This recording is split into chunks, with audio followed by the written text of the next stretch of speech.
What ho, prospective vault hunters! Sir Hammerlock.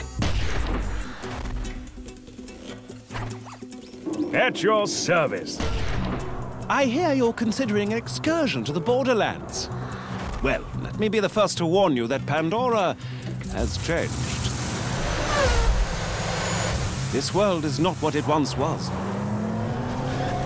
You may have memories of sand and dirt, the occasional rock. But now, there are all sorts of new places to discover. The glossy, fascist beauty of the City of Opportunity, the dangerous lushness of the Highlands, the dangerous and, to be quite honest, rather pungent caustic caverns. You think you know the Borderlands? You've seen nothing yet. Hi guys, we're talking Borderlands 2 with Brian Martel of Gearbox, and Brian, the question on everybody's mind. How many weapons do you have in this game?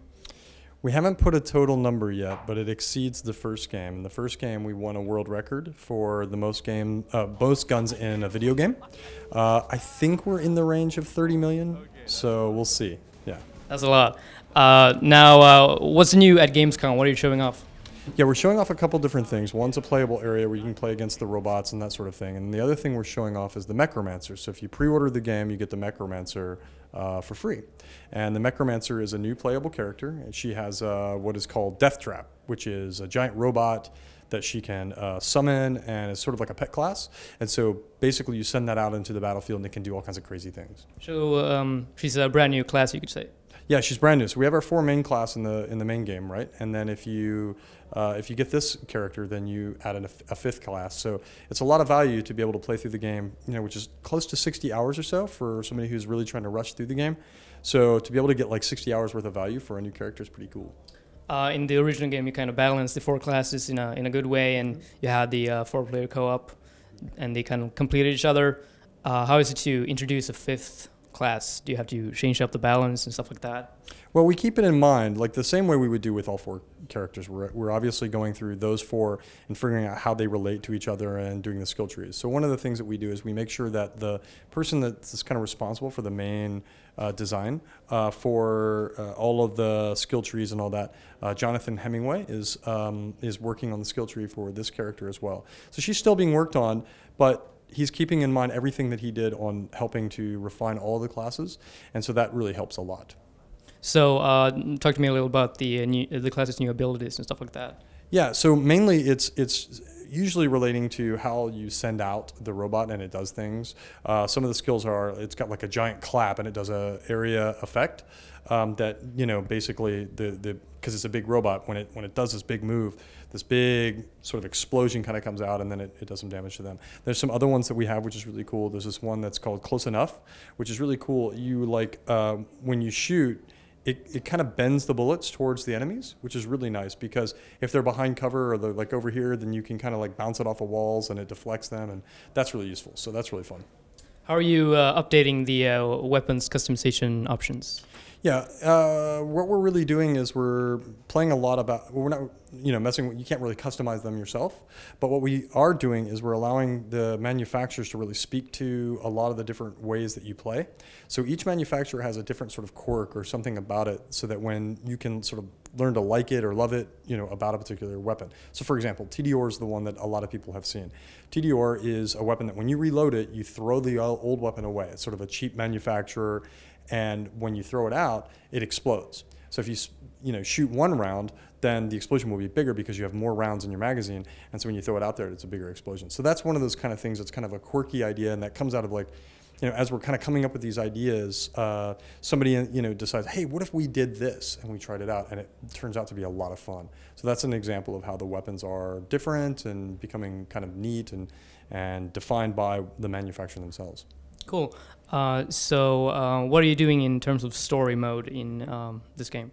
Yeah, so story was one of those things where we think we had a decent story in the first game, but we wanted to improve on that, like just about everything else in the game. We took it and we said, look, we knew that when you were playing single player, the game felt a little bit barren and empty. So we wanted to make sure that we did a lot of work there. So this time, the story is, gosh, I think it's like 4 or 5 times bigger as far as the number of dialogue that's been recorded. So the NPCs say a lot more when they're talking to you. The little echo devices that talk to you while you're out playing inform you better about what's going on. So you feel a lot less I guess, alone this time when you play by yourself. Now, of course, when you play co-op, it becomes the same sort of awesome experience that you had before. But I think we've got this really compelling story that kind of brings you all the way through the whole, and it's quite good, yeah. You've earlier been talking about something called dynamic quests. Can you explain that a little bit further? Well, we've got one of the things that we did with a lot of the quests is before they were really very A to B kind of situations. But now what we have is you have the ability to turn them in depending on who maybe has a different reward or whatever. So early on, there's one between Claptrap and another character. And if you turn it into Claptrap, you're given one thing. And if you turn it into the other character, you're given something else. But then Claptrap will end up having a mohawk. And so he ends up having a mohawk for like a good portion of the game because you turn in this particular quest to him. So there's things like that you never quite know what's going to happen until you kind of go through it. Is that something that's going to change the overall story? Oh, no. These are just small things that make the quest a little bit more fun and usually involve some sort of humor or something like that. Something that's very Borderlands. Now, it was a few years ago you released the first game. What have you been able to do with the new technology and stuff like that?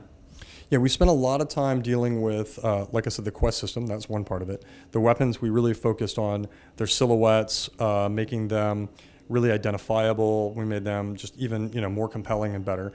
Creatures, we've done a lot more with that. Let's see. I think the story is another area. But basically, the diversity of the landscape. That's another area that we spent a lot of time making sure that there's a lot more. It's not just brown, right? It's not the desert. It's not the rocky areas. We had a little bit of snow in the first game, so now we have snow and grasslands and all this different stuff. And so that's one part of it. Are you doing like a huge hub world, or are you doing like divided sections like in the original game? Yeah, it's one of those kind of things where you think, oh, it should just be all open all the time. But one of the things that comes out of the sort of technology that we're using and having these areas that are loaded as you kind of use a button to go from one area to the other or whatever, is that it really keeps the co-op players together, really makes for a better experience. And so that's one of the things that we've just really did a better job of maybe making those areas a little larger and a little more compelling and what's going on in there, maybe more diverse in number of creatures. But that's kind of the idea, is that we want to make sure that while you're there, you're having a good time playing cooperatively and making that challenging and fun for the player. Have you updated the enemy AI in any way? Oh, yeah. I mean, these guys have had a vast overhaul. So, you'll see a lot more of the kinds of things with the enemies diving behind cover and, running around. But you also notice something. They act a bit more like what you do. So if you notice that they will be, kind of standing there and shooting at you, and they may have a shield, and they act kind of like how you act when your shield's full. But then when their shield gets bad, they'll go and hide behind something or whatever. So it kind of is a reflection of your own mechanic, if you will. And that's kind of cool to see. You recently revealed like the main villain of the game. Talk to us a little about the characters in the story. Sure. So Handsome Jack is the new villain that you get to learn about, and he's trying to find this vault that's has some great sort of use that he can do something with it, and you're trying to stop him. You're a vault hunter, and so that's one part of it. So Handsome Jack was this guy who made his money off of basically taking credit for the last opening of the vaults before, and he's able to use iridium and turn it into some new materials, and he's trying to overhaul the planet and bring more people here, and he's building a city and all this kind of crazy stuff. Meanwhile, he's got this sort of background megalomaniacal kind of attitude about him, so that's kind of fun. So co-op is obviously really important for you guys, but what about competitive multiplayer? Yeah, for us, we really focus more on co-op than competitive multiplayer, but if you really want to get see how your skills compare to somebody else, then, and especially this is a great feature, is that when you are going through the game and somebody takes a gun you want, then you can duel 4 weapons. You can put weapons on the line, so that's really fun. Is it like 1-on-1 or 2-2? It's 1-on-1. Yeah, I mean, I think you can maybe like get some of the other guys to kind of play around with you, but in general, it's you and another person really saying, okay, we're going to have a duel. Yeah. So when is the game coming out? It is September 21st in Europe and September 18th in America. Platforms? It is on PS3, 360, and PC. Cool. Thank you so much for your time, Brian. And that's Borderlands 2, guys, so check it out. Grab your gun, bring your friends, and set some psycho midgets on fire. This is Sir Hammerlock telling you, the Borderlands are waiting.